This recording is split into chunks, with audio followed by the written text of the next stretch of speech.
Over the last 80 years, comic book heroes have become ingrained in pop culture. Between Comic Cons, the MCU, the DCU, countless animated series, and of course, toys, superheroes are almost inescapable. Have you ever wondered where these pop culture powerhouses came from? You won't have to be a Dark Knight detective to learn a little history today. Join me today to dig into the history behind one of the oldest, most iconic superheroes. That's right, we're talking about the Batman. My name is Cloud, and I am so glad to have you here with me. Batman is one of my favorite heroes, and he has a very rich history full of drama worthy of the Dark Knight. Batman was created by Bob Kane and Bill Finger way back in 1939 to capitalize off of Superman's success. He debuted in Detective Comics number 27. At first, he was going to be a ruthless vigilante that would kill and maim his enemies. Of course, that didn't really stick around.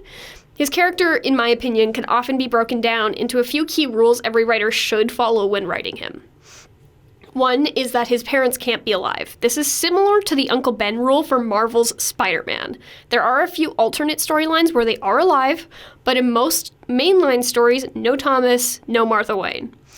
2, he can't kill on purpose. Yes, this does include letting people die on purpose, like in Batman Begins, and it doesn't include accidents because the intent is different. 3, he has to be compassionate to his villains. This one is more of an opinion for what makes a good Batman, but I do think it impacts him significantly. But back to Bill Finger and Bob Kane. There was actually a lot of discourse between the two of them because Bill Finger wasn't getting the same level of credit for Batman's creation. Later on, they would both receive the recognition they deserved, and Bill Finger's contributions would be acknowledged by Bob Kane in an autobiography. An aspect of Batman I find particularly interesting is his associations with queer coding. Queer coding is when a character is implied to be gay rather than outright shown or stated within the text. There's a book called Seduction of the Innocent by Frederick Wortham that's pretty notorious in the comic community. This book claims that Batman stories were turning kids gay, and I quote, "Only someone ignorant of the fundamentals of psychiatry and of the psychopathology of sex can fail to realize a subtle atmosphere of homoeroticism which pervades the adventures of the mature Batman and his young friend Robin." So the Lavender Scare didn't really like Batman very much. But this perception of Batman as gay would continue, for better or for worse. The big strong man who dresses in spandex, rubber, or leather depending on the decade, it's no wonder why he was and continues to be popular within the queer community. The writer Frank Miller had something pretty funny to say about it. He said that Batman pushes all his attraction down in favor of fighting crime and that he would be much healthier if he was gay. Go figure. Burt Ward, the actor for Robin in the 1960s Batman show, also said you could easily interpret Batman and Robin as lovers in that particular show. The Joel Schumacher films have also been described as defiantly queer. Batman Forever in particular has some very strong gay overtones between Two-Face and the Riddler. But coming up after the break, we'll chat with Allie, who has a few opinions about Batman. Now, I'm happy to welcome Allie to this little booth to chat with me today. Allie is an expert in all things gay subtext. We've had extensive discussions about queer coding in everything from television to movies and anime and video games. Allie, you once told me that Batman infuriated you because there was only so many times you could watch him not kill the Joker. Can you tell me a little more? Yeah, that's true. So the reason I can't watch Batman or engage with stories where the Joker is the main antagonist is because objectively, morally, the correct thing to do would just be kill him. No matter how mentally ill this man is, he just continues to literally slaughter people, and that as a person, Batman should be like, oh, yeah, this guy's just going to keep killing people if I don't put him down. And then the stories what you have where the ones where he kills the Joker, he's like, oh man, I'm so evil. I killed one guy. I just don't quite understand like the logic there. It's just seems odd to me. It's a little flawed for sure. I mean, the one I hear the most often is like, oh, Batman says himself, like, if he kills the Joker, then he wouldn't be able to stop it. It's like, okay, that's still not a good argument, actually.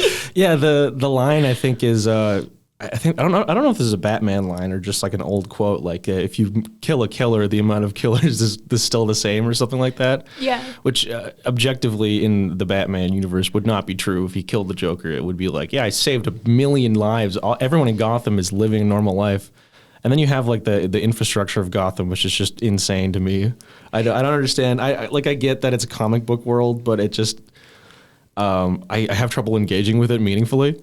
Yeah, it's definitely not functional, that's for sure. No. The fact that being a good cop in Gotham is considered like rare is concerning. And I mean, I know that's like the whole point of like everything, but it's still like, oh my God. Also, the fact that becoming a good cop in Gotham means contacting a vigilante on the regular is a little strange to me. With a flashlight, too. Yeah, they spent like taxpayer dollars to get this big light that summons a mentally ill man to beat up criminals. Yeah, it's summoning the mentally ill man to fight the other mentally ill people. Like, yeah, that's definitely a good system to be working off of. I think when I engage best with Batman stories, it is when he is working in groups with people, like Justice League as like story. I think seeing him interact with all these other heroes that actually are heroes, like they have superpowers and stuff like that, they're classical heroes, is way more interesting to me because he's just a guy, really. He's just kind of this smarmy, like brooding genius that has a lot of money to spend on cars and boomerangs. Yeah, pretty much. It's definitely a lot more interesting to see him contrasted with other characters. And I think maybe that's why I like Robins in general so much, because then you have the happy-go-lucky kid doing stupid stuff all the time, and then, yes, Batman brooding. He's not a very interesting character on his own. I've tried to read some of his solo stories, and they're just really boring because the fact is, to write a smart character, you have to be smart, and right. I think a lot of Batman writers are not smart. I think it was Frank Miller who wrote the like pseudo-fascist Batman. Didn't really understand what Batman was all about, so he ended up writing Batman as a fascist. Yeah. Yeah, that wasn't a great storyline. But I agree with your point there about Robin being more engaging. I, growing up, was a fan of Teen Titans a lot more as I was of Batman. I thought Robin in that setting had a lot of like interesting storylines. And again, it was all like Robin as a character in that show isn't super interesting alone either. It's how he relates to his comrades that really, when he shines as a character, that's kind of how it happens. Mm-hmm. Yeah. I guess related to that, what's kind of like your first exposure to Batman, or I guess Robin too, that's related? My first exposure to Batman was I think it was the 88 movie, which okay. I think may have affected the way I looked at Batman. I was like, this guy's a huge dork. Yeah, for sure. So growing up, it was really interesting to see like the idea of the 50s Batman, the 60s, 70s, 80s. Every decade kind of has their own Batman. And mine was, of course, the Christopher Nolan and the animated series Batman, which are two very different characters. When you take a look at them, they are not like the same at all. The Christopher Nolan doesn't really focus a lot on Bruce Wayne, but I feel like the animated series, like Batman is Bruce Wayne, if that makes sense. Yeah, there's yeah, I definitely know what you mean.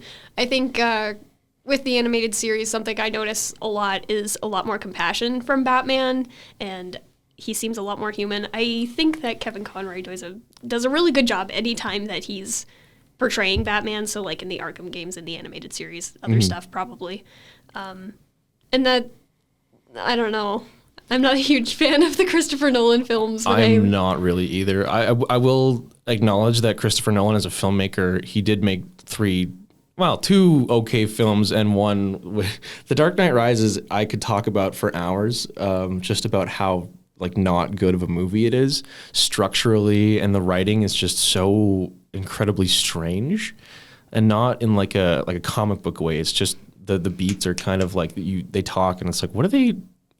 This feels like two different conversations they're having, and like the best example is the opening scene when they're on the plane. Yeah, it's like it feels so disjointed. Like you have the CIA agent, and like his storyline got cut, so he's only in it for like 10 minutes, and he says the weirdest stuff. He's like, it just feels so strange to watch that scene because you're like, what is going on? Like this, who is this for? Honestly, I think that the Christopher Nolan films really fail. They fail. I think that the villains, Dark Knight, what was it? Dark Knight Rises? Yeah, that's the last one, yeah. Excluding that one, which everybody does because everybody knows it's trash. Yeah. I think that they mostly succeed as being good villain representations, but even then they're a little bit meh because honestly, I think that the reason that those films get the recognition they do is because one guy did a really good job with one character, and that's just his legacy from now on, even though the rest of the characterizations of everybody is just so nonsensical. Oh, you mean like the Joker in Dark Knight? Yeah. Yeah, that was, and that, of course, that is probably the best part about that trilogy. It's a good a good characterization of the Joker, I think, because it's one of the more interesting ones. Like, compare it to the film Joker, where he doesn't really have normal motivations. It's kind of all over the place. You compare him to the Joker from that film, and it's just night and day. You know, Heath Ledger did a great job of portraying this guy who was truly chaotic. Like, I wouldn't even classify him as like evil. It's just chaos. And you look back at like even like old mythology, like Odin and Loki and like Greek and Norse mythology, the idea of like a chaotic being isn't necessarily evil. They're just kind of annoying. Yeah, that's a really good point actually, because in my opinion, I don't know how I feel about most recent Joker. Oops, I smacked my computer. I don't know how I feel about a lot of modern, I guess, Joker representations, because I feel like Harley Quinn being introduced, I love her so much, but that changed his character to be a lot more dark than it was. Like, for a long time, in my opinion, he was just kind of a really weird mobster with a bizarre theme, which is definitely the case for a lot of Batman villains in general, but like, he was just kind of a chaotic, weird dude, and then all of a sudden there's this turning point where he's like, yeah, he's like killing people, but that's like pretty standard in like media. But then all of a sudden he takes this turn into being a really abusive piece of garbage. Yeah, going back to the Harley Quinn thing, I think this was in the animated series. They did the whole plot line where I think was it Tim Drake or was it Dick Grayson where he got kidnapped by the Joker? That was Tim Drake, yeah. Yeah, that whole plot line where he kind of gets abused and captured by the Joker. That was a really dark plot line. Like, that's one of the darker plot lines in the animated series, and it's probably one of the best ones, in my opinion. Yeah, I haven't seen it yet, but I know about it, and I'm like, I have to be in the right space to actually watch that because I love Tim Drake, and if I see him suffer, I will suffer.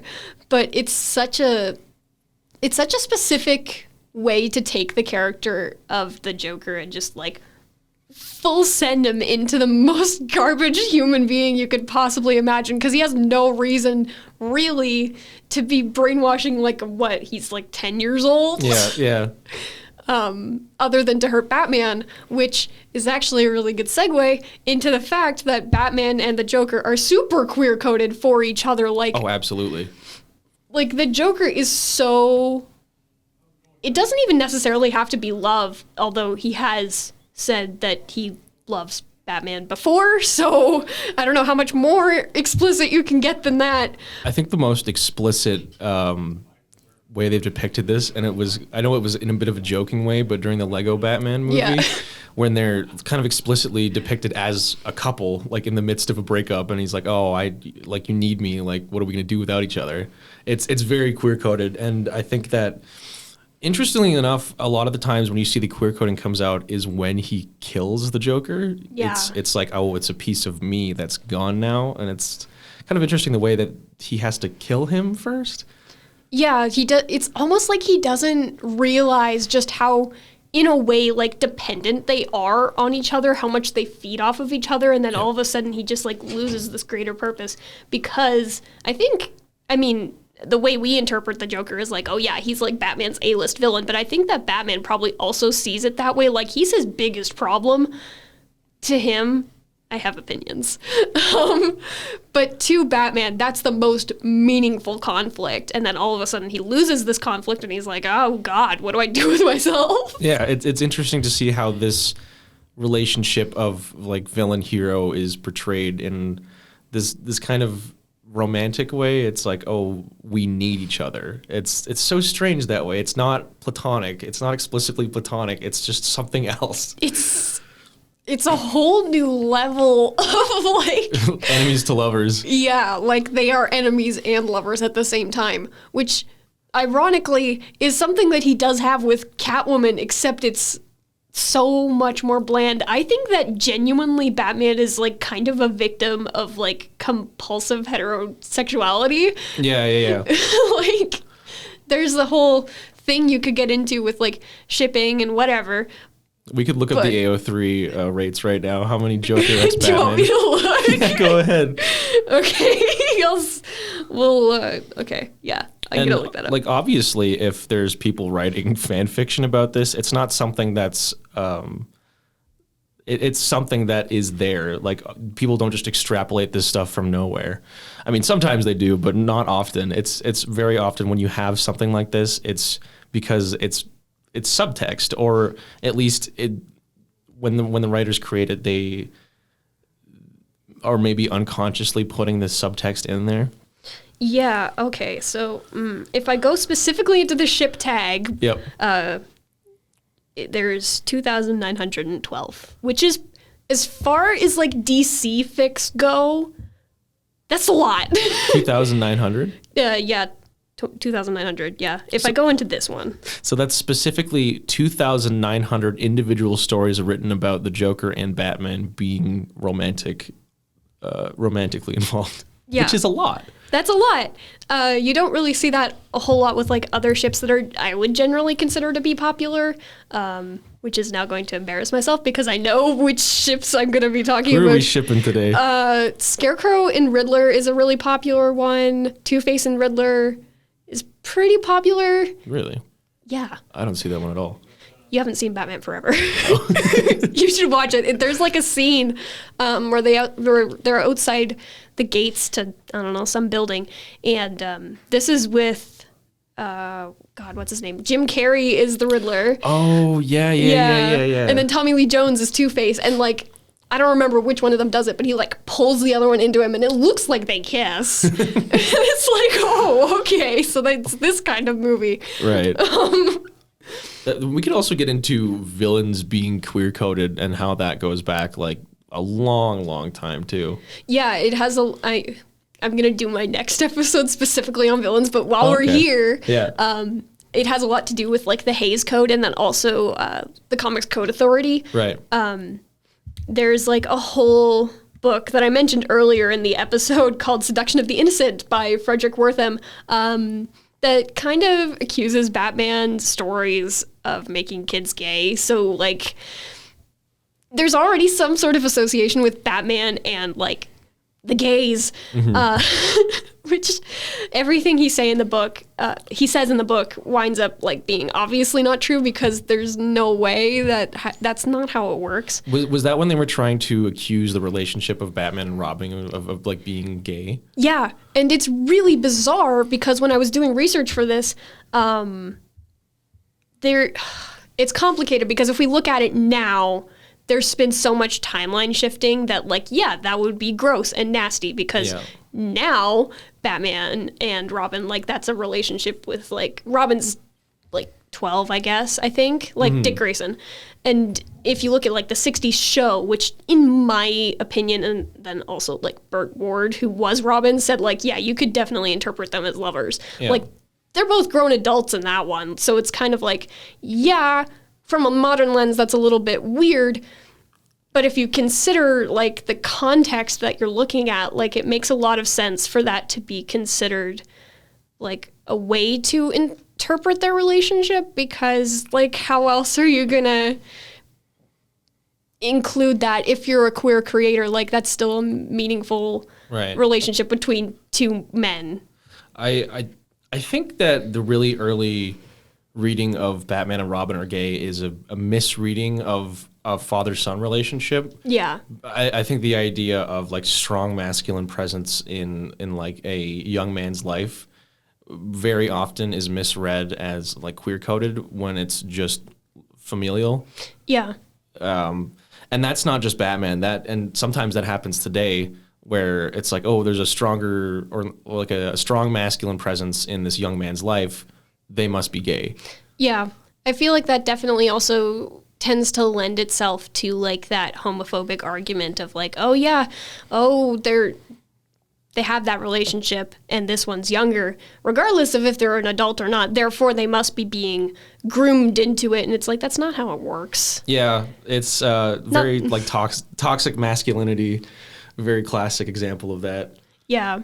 And I think that Batman definitely has a lot to do with like toxic masculinity. Like I can analyze him from the angle of queerness all I want. The fact is like he does still have a lot to do with toxic masculinity. Yeah. Which almost makes me feel like that's something that like, at least for me as like a trans guy, is like something that's nice to, like he is super masculine and a lot of like cis guys look up to him and they're like, oh, the Batman, like that's the peak of masculinity. And I'm like, right. Yeah, I want to be like that. Yeah. Except like, you know, not a terrible person to women. Yeah, when you look at like the masculinity of Batman, it's interesting because you have this man who does not take care of his mental health. The way he cares for himself is by beating other people up. He's enacting violence on people that he sees below him, which is very classic toxic masculinity. That's something that, you know, is when you look at the ideals of like toxic masculinity, you're always punching down and you're not supporting those around you. So you have those aspects of toxic masculinity, but you also have here and there like positive masculinity as well, like bringing up Robin and bringing in like kids. You could look at it as fatherhood. You could also look at him as like just kidnapping orphans and indoctrinating them. Yeah. But I choose to read it as like fatherhood, something that which of course he never had. That's you can really like analyze it as, oh, his dad got clapped in the streets like a dog, so now he doesn't know how to be a dad.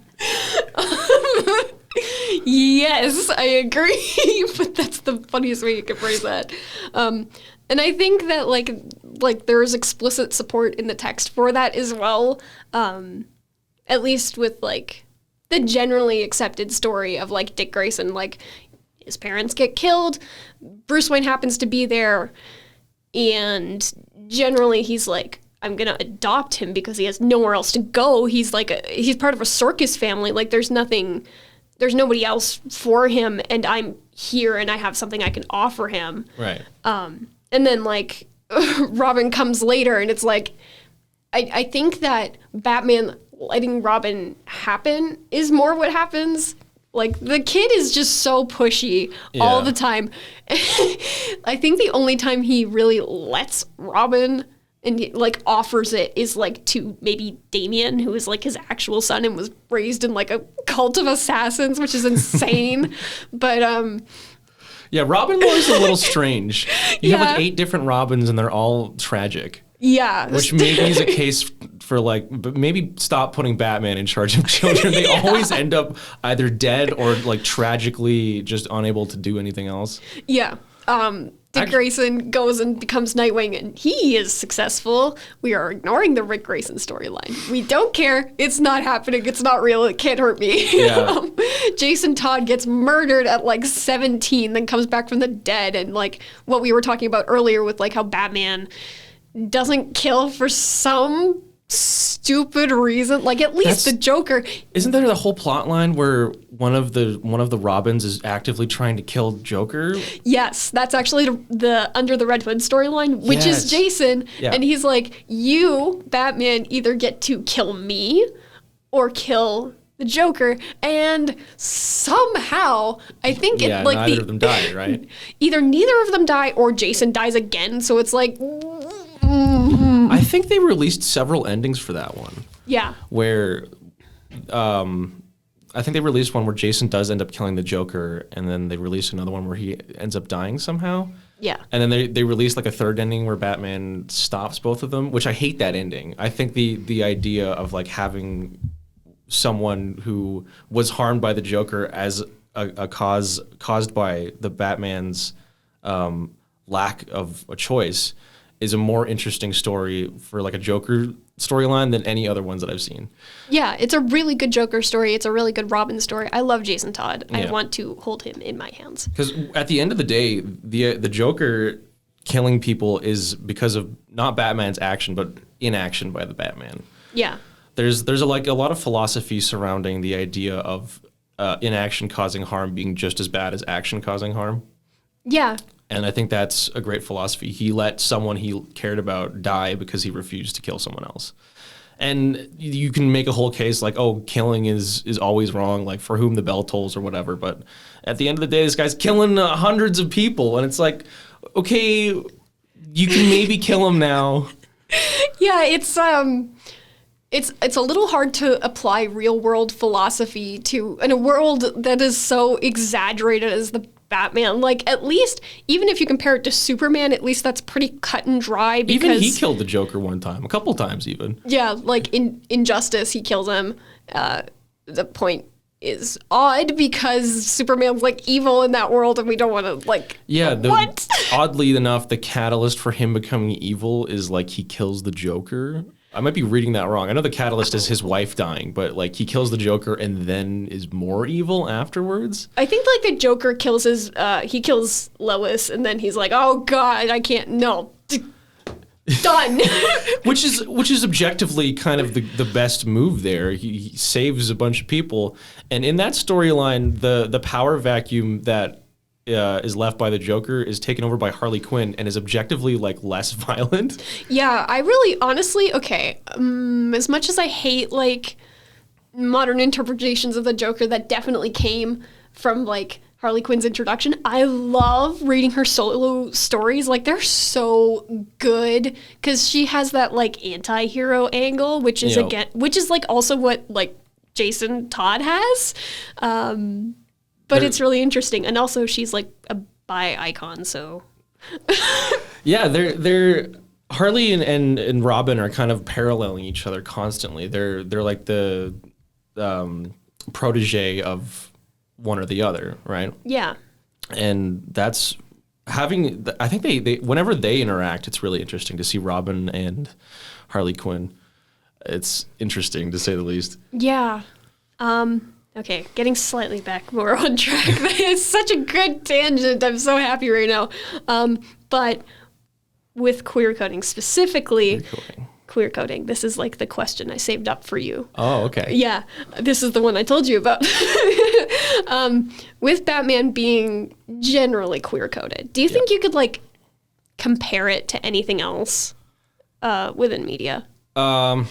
If we're talking about the villain-hero kind of comparison, definitely you gotta look at season 1 of JoJo's Bizarre Adventure. Yeah. Because you have this very classic Dio and Jonathan from the first part of JoJo's Bizarre Adventure, which came out back in the 80s, is weirdly similar in where they like kind of the villain very clearly cares about the hero, and the hero very clearly cares about the villain in a way that's maybe not just platonic. Like at the spoilers for a 40-year-old story, but at the end of the story, he literally takes his body, which I don't know. He steals his body.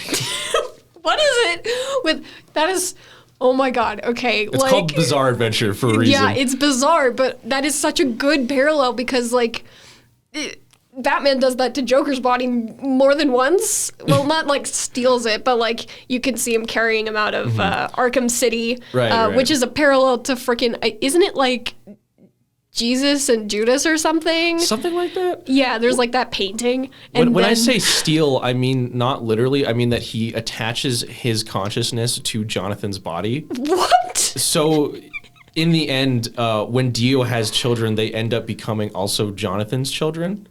That is subjectively really gay. Yeah, it's Any children fathered by Dio are technically fathered by Jonathan Joestar as well, which adds some really interesting elements when you get later. It's so strange. They have a whole son together, and he ends up being like a literal mixture of the two of them. Huh. Yeah, it's yeah. But if I could compare anything with that villain hero dynamic, it's definitely JoJo's season 1, because Dio and Jonathan, they get pretty close. Mm-hmm.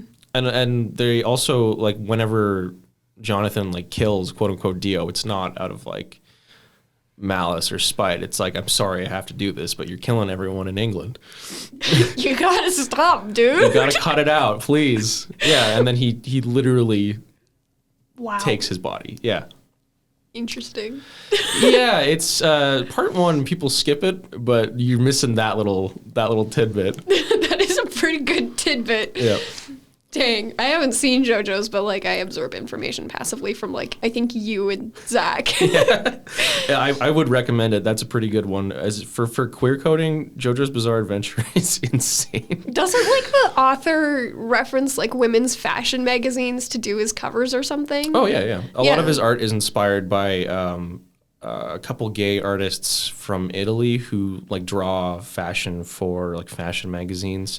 And like pictures of like women models, like these really elaborate like posing. He models them off that, and a lot of his characters, as his style went on, they became less of that classic like Superman physique, and they became very slender and kind of like Fashion Week looking. Yeah, like that weird kind of androgynous area. Yeah. A lot of his characters are very androgynous, and he very specifically says he just enjoys it. I respect that. Yeah. I respect that so much. And there's a lot of queer coding. Like you can read a lot of the characters as queer. Some of them are explicitly queer, but people choose to ignore that for some reason. You know how it is. Yeah, I do.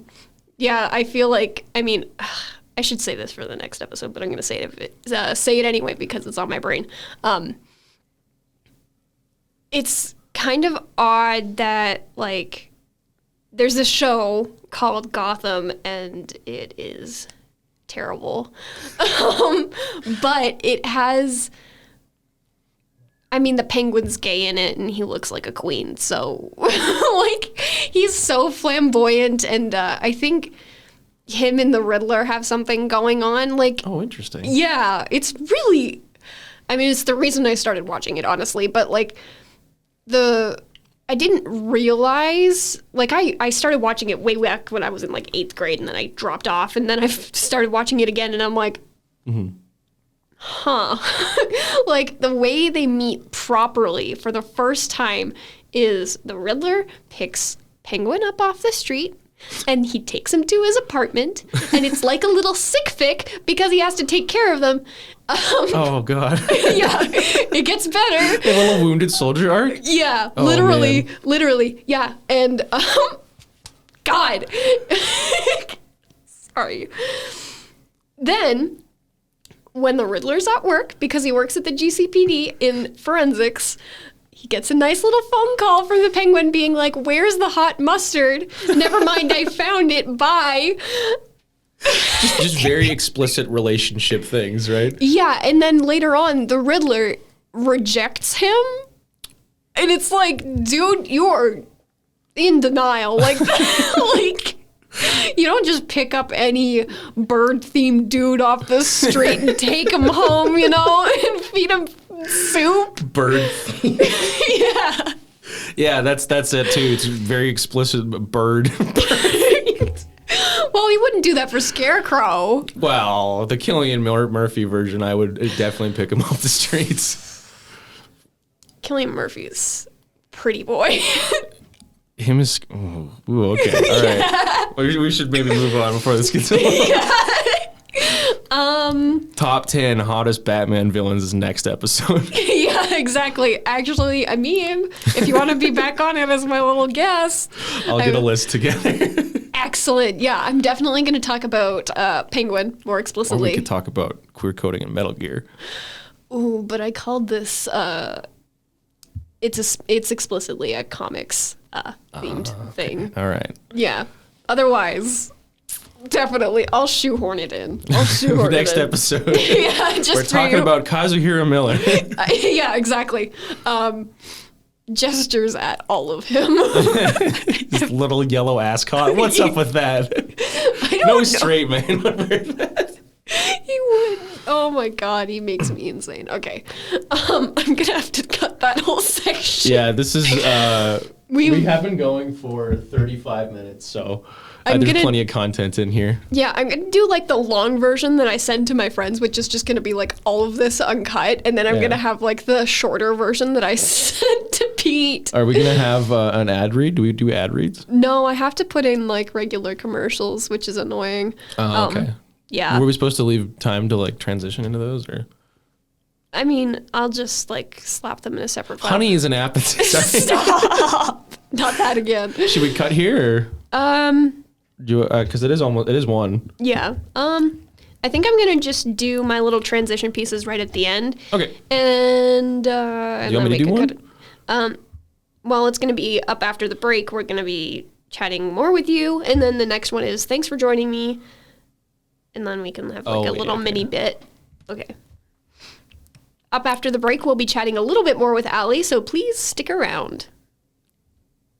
Thanks so much for joining me, Allie. It's always a good time chatting with you. We definitely got a little off topic. Yeah, thanks for having me. That was a lot of fun. Yeah, I will. I definitely hope to have you back next time. Yeah, come find me whenever you need to talk about homosexuality or depictions of homosexuality. Absolutely. We do this in our free time. This is why I picked you. Yeah. Okay, yeah, that's where I'll cut it, because then I have like a other bit that I already recorded. Wait, what? Yeah, so when you look at Cos Miller, how do you explain that scene in Peace Walker where they go in the box? Yeah, that's explicitly That's gay. explicitly not just gay, but like explicit gay sex. Yeah, exactly. We've come full circle. This is the gay sex podcast. This is the gay sex podcast. Kazuhiro Miller having gay sex with Naked Snake. Yippee! There's literally like one way to read that, and that's he's having gay sex. Like, Yeah. come on. He's really, I don't know if he's even like just queer coded. He's just like actually queer, and then also a little bit homophobic. Like the fact that he's so He's also a little racist too. Yeah. He's like the most problematic person in Metal Gear, which is saying something. Because there's like every third character is either a genocidal maniac or like His boyfriend is a genocidal maniac, and then he's competing with the fucking yandere cat boy to get his dick. Well, hold on. Okay, there's a couple ways you can read Big Boss. If you do the non-lethal playthroughs, you can read him as only having killed the boss. Right. Which, because you can do all the bosses in Peace Walker and in Metal Gear Solid 3 as like non-lethal. Right. Including the bosses. So that leaves Volgin dies via lightning, which is so Snake doesn't kill him, the environment does. So if you do a non-lethal playthrough of 3, very explicitly the only person you kill is the boss, which that's the big impactful moment. That's the one that changes him. And then if you play Ground Zeroes and yada yada yada, you can also do non-lethal. You can do like super non-lethal where you just recruit them, but then there's a whole other like ethical implication there. Yeah, you like kidnap like all the. Is that in 5 with like where you that's get to Fulton them? the fucking bear. That's in 5. It started in Peace Walker actually. Peace Walker is like hugely underrated in my opinion, except for all the I hated Paz. I thought she was annoying. I fucking hate Paz. I love Tara Strong, but her character in that is just super like. Why did Kojima like cut it out, dude? Is he problematic or is he just a little weird? I think he's a little bit problematic. He's definitely like a little homophobic, but he does also like retweet so much gay art. I don't know if he's explicitly homophobic or if it's just like internalized. You know what I mean? Yeah. Because as much as some of his villains are queer coded, so are like Snake and Kaz are pretty explicitly queer coded. There's a commentary where there was a scene. It's the scene where you first get Kaz out of Dawood Dehar, I think it is. Okay, yeah. In Afghanistan, and you like are on the helicopter with him, and he was talking about how he wanted them to be like close, like in the composition. Yeah. And he said that the first time his team showed him the shot, he was like, they're not close enough. Oh yeah, I know about that. Yeah. Yeah. Which, I mean, come on. There's only a couple ways to read that. And like, I understand like closeness doesn't have to necessarily mean like romance, but he's like pulling him in. It's kind of romantic. That's the thing with queer coding though. Like it could be read another way, but it's like if you're in, you know. If you know, you know, and if you don't, that's fine because you can interpret it some other way. But like if you're queer, the little this is secret, how you're reading it. Yeah. Yeah, because let's be real, like queer people are so fucking Dutch starved. Yeah. Like they're gonna be like, oh, CQC me, please. Yeah. Oh, okay. Speaking of Big Boss and his lovers, Ocelot, who literally gave his whole life to the boss. Tragically, he gave his life to someone he thought was the boss for a while, which if you listen to the tapes, he knows what he's doing, and it's like an act of like protection for the boss. Yeah. There's also a scene at the very end of Phantom Pain where he lights his cigar for him. I love that scene. Come on. Yeah. Like that used to be a pretty standard shorthand for romance. Yeah, it's like one of those like, oh, they're friends of Dorothy. Oh, what's the other one? He never married. Yeah. Like lighting someone's cigarette is very like close and intimate. It's not just like, and the way they do it, it's not. They're leaning into each other. Yeah, they're very close. They're like this close from like kissing each other. And that's what it was. Lighting cigarettes was like shorthand for like a kiss. I also think that it's interesting that like, I mean, cowboys are kind of queer coded. Yeah. And that's absolutely. kind of like what Ocelot's into aesthetically. And he's like doing that. He's also got a fruity little bandana. He's got a little fruity bandana. And if they were not cowards and gave him a hat, taking another man's hat is also code for gay sex, which is like a little bit of a stretch. But it's like, if it's already there, how much of a stretch is it really? I mean, he does take Ocelot's gun a couple times. Maybe there's something there. You know, like he disarms him a couple times, like That's literally disarms him. And like Snake tells him about one gun, and it's the same gun he bases his entire personality off the one gun. Yeah, for like what, like 60 years? For or 60 something? years, yeah. His personality becomes he's like, hey, you should do that, and then he makes that his personality. Yeah, I love how he's like like it's a compliment one time. See, this is why he's relatable for me. Yeah. I love how in like Metal Gear Solid 1, he's like, that's why they call me Revolver Ocelot. Nobody calls you that. Everyone just calls you Ocelot. Revolver Ocelot. Like, no one calls him that. I know. Oh my god. He is so silly. I want to hold him in my hands and stop smacking my computer. I love the idea that he's just constantly double-crossing people. Have you ever seen Community before? Yeah. You know the episode where the dean is trying to teach Jeff a lesson about skipping classes by like double-crossing him, then he keeps double-crossing people? No, but yeah. That's kind of how I see Ocelot. Is he's the dean in that episode. He just keeps aligning with whoever he thinks will be the most fun at that time. Yeah. His morals are based off of I'm bored. What can I do? I mean, at the end, I think he's the one who realizes the boss's vision of like a free world. Yeah. Technically, he's the one, and he just double-crossed everyone on the way and bamboozled everyone. Also, we should probably get going. It is like 1:10 now. Yeah. we went on like the biggest tangent. We were like, what if we just switch to a Metal Gear Solid podcast? Like halfway through for no reason. You now have like 13 minutes of a Metal Gear podcast. Perfect. I'm going to keep it for myself as like a file on my computer for when I get lonely. Oh, okay. All right, so... How do I end this recording? Just press the space bar, dude. Thanks so much for joining me, Allie. It's always a good time chatting with you. We definitely got a little off topic. Yeah, thanks for having me. That was a lot of fun. Yeah, I will I definitely hope to have you back next time. Yeah, come find me whenever you need to talk about homosexuality or depictions of homosexuality. Absolutely. We do this in our free time. This is why I picked you. Yeah. I have a lot more I'd love to say about Batman. This is, after all, only a short and pretty specific part of his history, but unfortunately that is all the time I have for you today. Thank you for tuning in to Comics in the Clouds. I hope to catch you next time. I'm Cloud, and I'm signing off for today. Comic book heroes and villains are everywhere, and they're as popular as ever. There's a lot of history in comic books, from propaganda to stories of immigration and oppression to various social commentaries. This history tends to go unnoticed by people. Hopefully this show gave you a glimpse into where one of these heroes came from. Join me next time to dissect some of Batman's villains.